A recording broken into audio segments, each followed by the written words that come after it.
Ricardo Jorge Pinto é comentador da RTP. Bom dia, Ricardo. Olá, bom dia. Com a resposta da organização, este passa a ser um problema do Governo? É também um problema do Governo. Há aqui duas questões que são diferentes, mas que não são paralelas porque acabam por se cruzar. Uma é uma questão mais abstrata da questão da liberdade de expressão. Se é ou não é possível, independentemente do conteúdo dessas opiniões, trazê-las a público e até financiá-las como esta cimeira pretende fazer. Depois há outra questão, que é a questão da responsabilidade política deste convite e também da aceitação, tendo em conta que há aqui dinheiros públicos envolvidos. A primeira questão é uma questão muito interessante, porque é a questão que remete para as grandes questões da filosofia e ética. Em alguns cursos de Direito, os alunos do primeiro ano são muitas vezes confrontados com essa questão. É possível uma democracia debater com pessoas que querem acabar com essa democracia? E aí os pensadores dividem-se entre aqueles que acham que, como por exemplo está na Constituição Portuguesa de 1976, que não se devem permitir, por exemplo, a constituição de partidos que defendam o racismo ou que defendam o fascismo. Isso está na Constituição Portuguesa desde 1976. Aqueles que acham que se deve matar o mal pela raiz, como ainda agora ouvimos nesta declaração.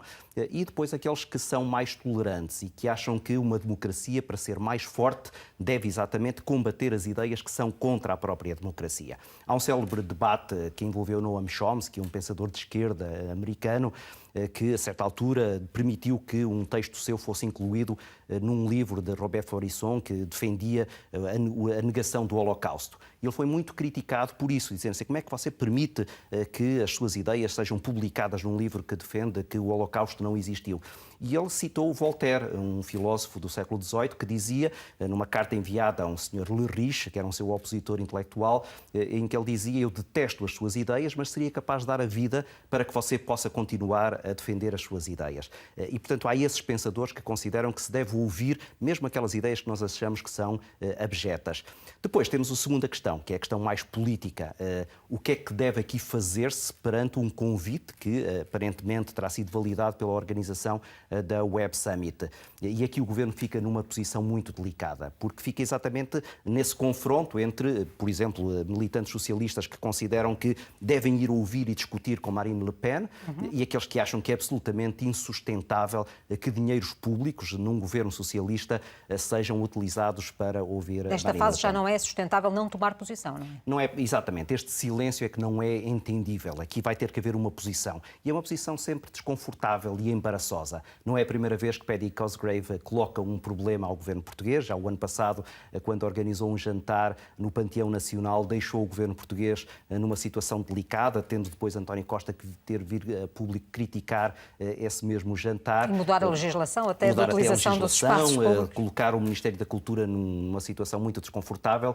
Agora, de novo, ao remeter uma decisão política para o governo, Paddy Cosgrave está a fazer exatamente o mesmo. Porque agora, o que quer que faça, António Costa vai estar a beneficiar, provavelmente, alguém que ele não queria estar a beneficiar, que é exatamente Marine Le Pen. Se nada disser e permitir que ela venha, estará a dar palco a essas ideias e será criticado por o ter feito.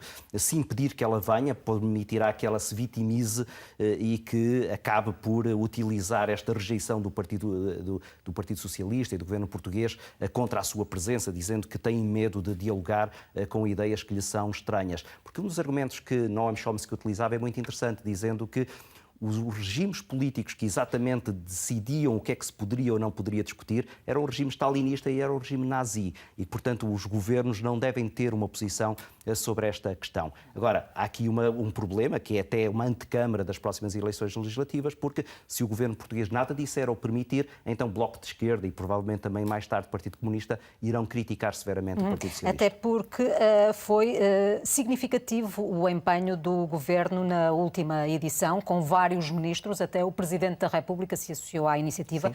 Vários ministros, inclusive o Presidente da Câmara de Lisboa. Portanto, é não apenas uma iniciativa com financiamento público, mas com um grande empenhamento por parte dos mais responsáveis políticos, não é? Claro, há aqui uma validação política e é uma validação até governamental e do próprio Estado. Quando o Presidente da República encerra, como fez o ano passado, esta cimeira, ele está aqui a validar do ponto de vista daquilo que deve ser a imagem de Portugal para o exterior.